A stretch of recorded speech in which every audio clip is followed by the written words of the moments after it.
चलिए देखिए, बायो में आज हमारा चैप्टर है जंतु में उत्सर्जन एवं परासरण नियंत्रण। सबसे पहले हमें देखना होगा उत्सर्जन की परिभाषा। हमारे शरीर में अनेक प्रकार की उपापचयी क्रियाएं होती हैं। उपापचयी क्रियाएं जैसे पाचन, विभिन्न प्रकार के भोज्य पदार्थ जब पचते हैं तो विभिन्न प्रकार के पदार्थ शरीर में उत्पन्न होते हैं। श्वसन करते हैं हम तो कार्बन डाइऑक्साइड का उत्पादन होता है। तो हमारे शरीर में विभिन्न उपापचयी क्रियाओं से कुछ दूषित पदार्थ शरीर में बनते रहते हैं। इन दूषित पदार्थों के अंतर्गत नाइट्रोजन युक्त विषैले पदार्थ बड़े महत्वपूर्ण होते हैं। इन पदार्थों का शरीर से निष्कासन अत्यंत आवश्यक होता है। इन पदार्थों को शरीर से निष्कासित या दूर करने का जो प्रक्रम होता है, प्रक्रिया होती है, उसे ही उत्सर्जन कहा जाता है। आगे हम देखते हैं उत्सर्जन के प्रकार। उत्सर्जन 3 प्रकार का होता है: अमीनोटेलिज्म, यूरियोटेलिज्म, यूरिकोटेलिज्म। अमीनोटेलिज्म, अमोनिया गैस का यदि जीवों के द्वारा उत्सर्जन होता है तो उसे अमीनोटेलिज्म कहा जाता है। यदि यूरिया का उत्सर्जन होता है तो यूरियोटेलिज्म, ध्यान रखना है नाम, यूरिया तो यूरियो। और यदि यूरिक अम्ल का उत्सर्जन होता है तो इसे यूरिकोटेलिज्म कहा जाता है।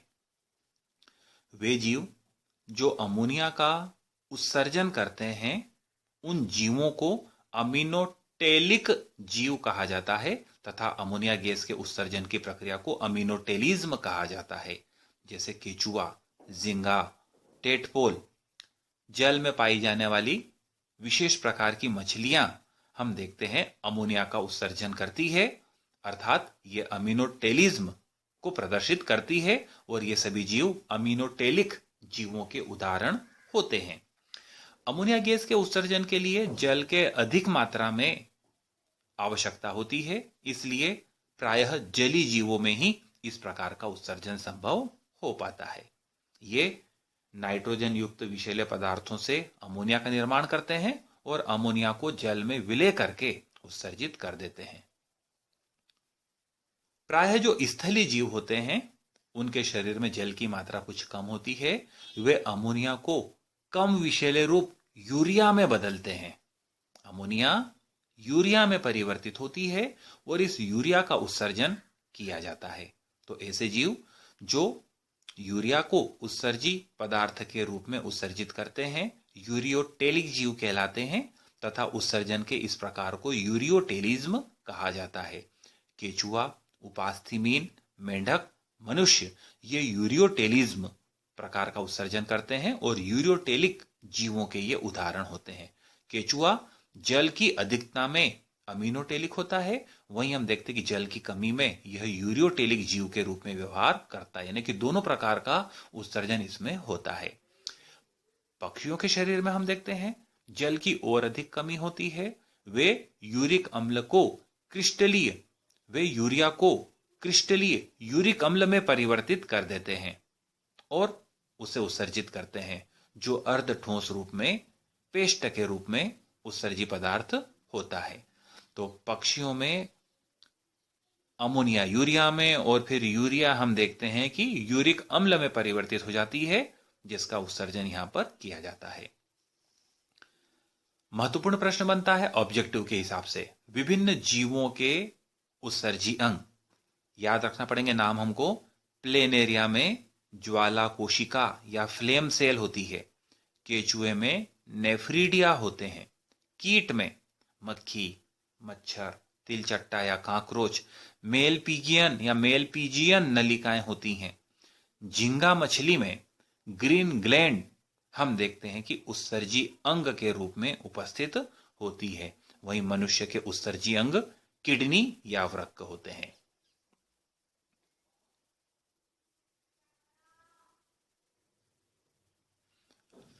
मनुष्य का उत्सर्जन तंत्र का नामांकित चित्र।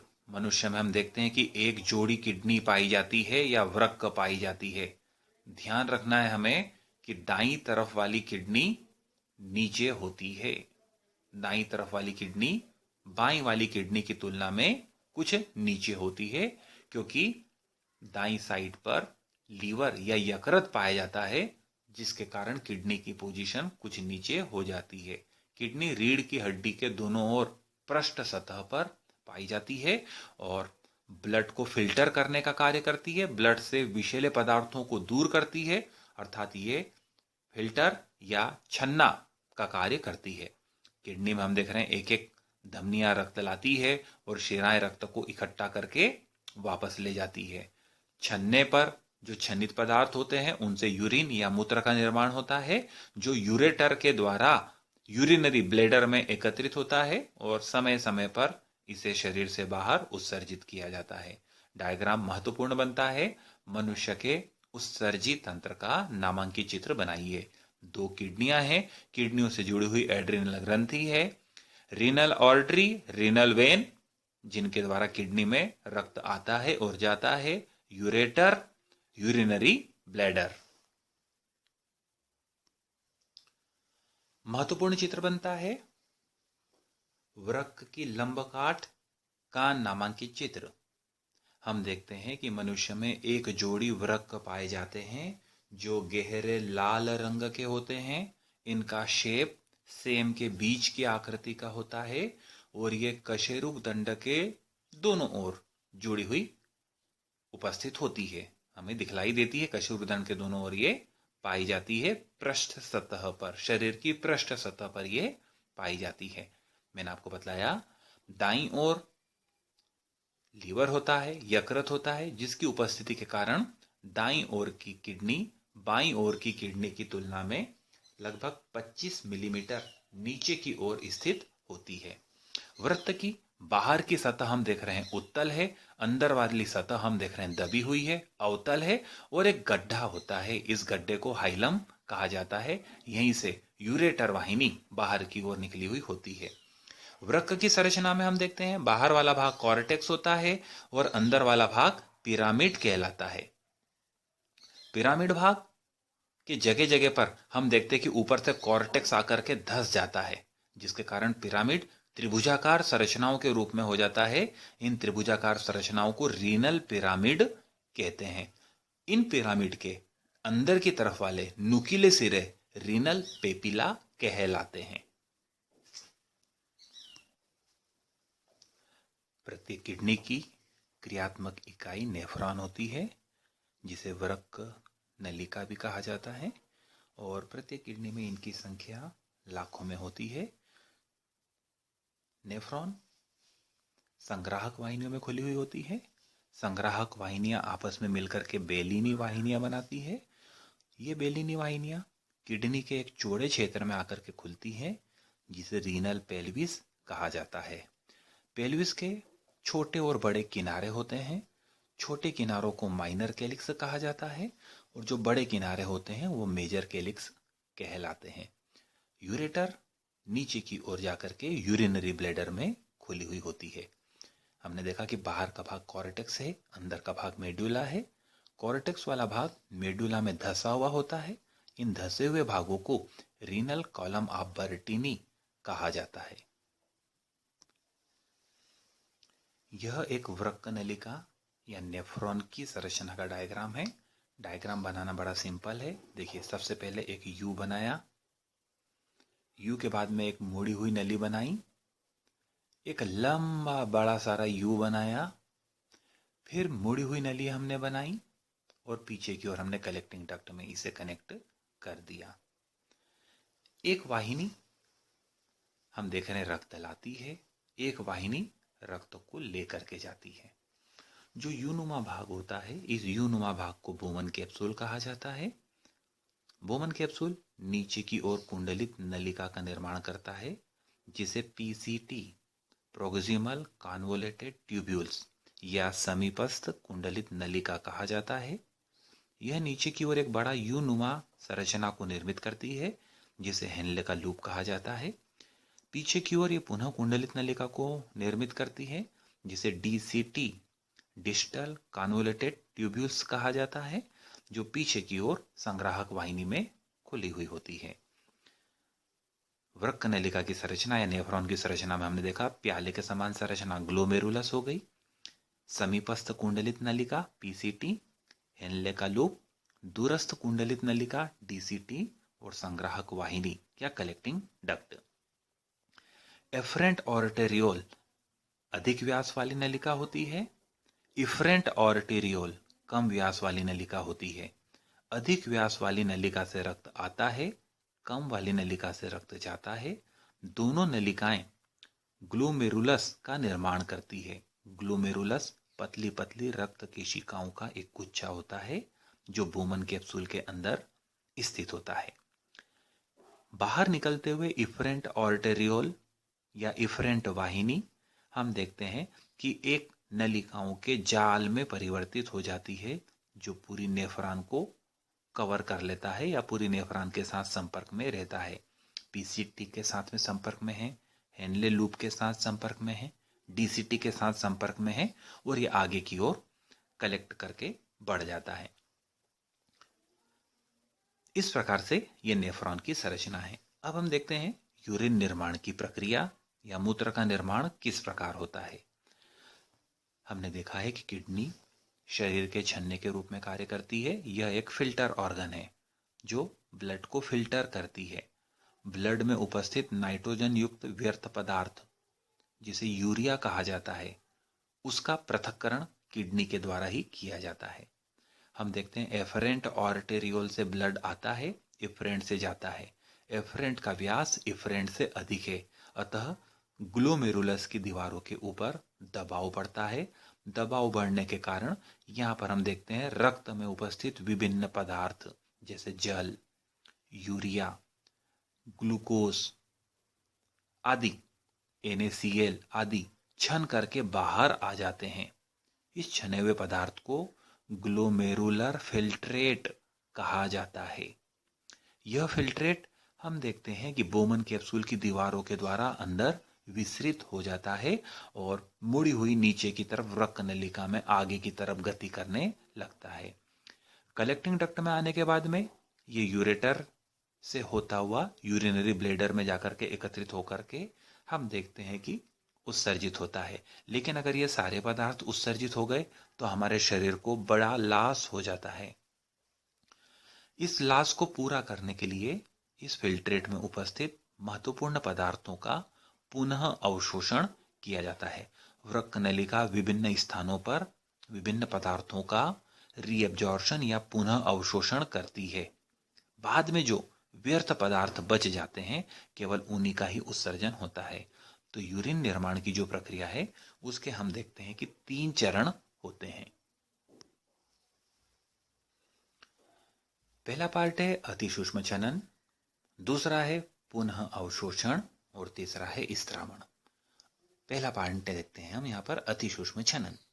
हमने देखा कि एफरेंट आर्टेरियोल से जो ब्लड आता है वो अधिक मात्रा में आता है क्योंकि उसका व्यास अधिक होता है, इफरेंट का कम होता है। बीच में अधिक दाब के कारण रक्त में उपस्थित जल, glucose, urea, Na positive, Cl negative ion या सोडियम क्लोराइड ये छन करके ग्लोमेरुलस में आ जाते हैं। प्याले के समान संरचना बोमन कैप्सूल की होती है। ग्लोमेरुलस से छन करके ये बोमन कैप्सूल में आ गए। छनने की इस प्रक्रिया को अतिसूक्ष्म छनन कहा जाता है। दूसरा पॉइंट पुनः अवशोषण। ग्लोमेरुलर फिल्ट्रेट में जल के अतिरिक्त urea, glucose, NaCl, amino acid आदि भी उपस्थित होते हैं जो शरीर के लिए लाभदायक भी होते हैं। इन पदार्थों को रक्त से छनने के बाद में हमारे शरीर को बड़ी हानि हो सकती है। इस हानि को रिकवर करने के लिए वृक्क नलिका के विभिन्न भागों से उपयोगी आवश्यक पदार्थों का पुनः अवशोषण किया जाता है। जैसे ग्लोमेरुलर फिल्ट्रेट आगे की तरफ बढ़ता है, समीपस्थ कुंडलित नलिका में फिल्ट्रेट में से ग्लूकोज, एमिनो अम्ल, सोडियम आयन, पोटेशियम आयन आदि का रक्त केशिका में पुनः अवशोषण हो जाता है। इफरेंट आर्टेरियोल वृक्क नलिका के चारों ओर एक पूरा जाल बनाती है जिसे वासा रेक्टा कहते हैं। हेनले लूप की नीचे जाने वाली भुजा पर, जिसे हम डिसेंडिंग भुजा कहते हैं, उसके द्वारा मुख्यतया जल का अवशोषण होता है। वहीं हम देखते हैं कि जो एसेंडिंग भुजा होती है उससे Na positive ion, Cl negative ion, sodium chloride आदि पदार्थों का पुनः अवशोषण किया जाता है। जब ये फिल्ट्रेट और आगे की तरफ बढ़ता है तो डीसीटी दूरस्थ कुंडलित नलिका में हम देखते हैं एंटी डायूरेटिक हार्मोन की क्रिया के द्वारा, जिसे वेसोप्रेसिन हार्मोन भी कहा जाता है, इस क्षनित में उपस्थित अधिकांश जल को अवशोषित कर लिया जाता है। इस प्रकार जो फिल्ट्रेट अब बचा हुआ है उसमें जल तथा यूरिया ही मुख्य पदार्थ के रूप में होते हैं, जिन्हें कलेक्टिंग डक्ट में डाल दिया जाता है।